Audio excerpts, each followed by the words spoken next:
बिडकीन येथील निलजगाव फाटा ते शेकटा फाटा रस्त्यावर असलेले खड्डे बुजवण्याची मागणी करत निर्भय महाराष्ट्र पार्टीच्या वतीने रस्त्यावरील खड्ड्यांचे पूजन करण्यात आले। तसेच या खड्ड्यांकडे गांभीर्याने लक्ष देऊन खड्डे बुजवण्याची मागणी देखील यावेळी करण्यात आली आहे।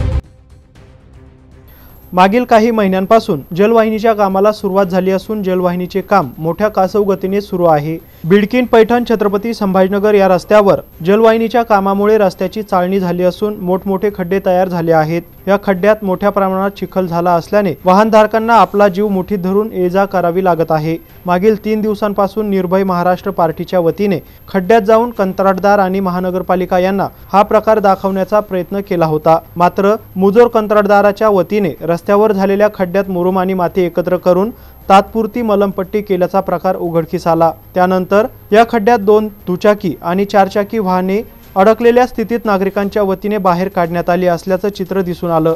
त्यानंतर वारंवार कंत्राटदार आणि महानगरपालिका यांना सांगितले जात असून सुद्धा कुठल्याही प्रकारची कामे आणि रस्ता दुरुस्ती करण्यात आली नाही। याबाबत निर्भय महाराष्ट्र पार्टीचे पदाधिकारी आणि कार्यकर्ते यांनी खड्ड्यांचे पूजन करत कंत्राटदार आणि महानगरपालिका अधिकारी यांचा निषेध केला। निर्भय महाराष्ट्र पार्टीच्या वतीने छत्रपती संभाजीनगर जिल्हा संपर्क प्रमुख पांडुरंग देविदास, पैठण तालुका संपर्क प्रमुख विष्णू काळे, बिडकीन शहर प्रमुख रामनाथ चौधरी, सदस्य गणेश हिवाळे यांच्या वतीने खड्ड्यांना हार घालून पूजा करण्यात आली। कंत्राटदार आणि महानगरपालिका अधिकारी यांच्या मनमानी कारभाराला आळा घालण्यासाठी आंदोलन छेडण्याचा इशारा यावेळी निर्भय महाराष्ट्र पार्टीच्या वतीने देण्यात आला आहे। Ravindra Gaikwad, MC news, Bidkin, Paithan.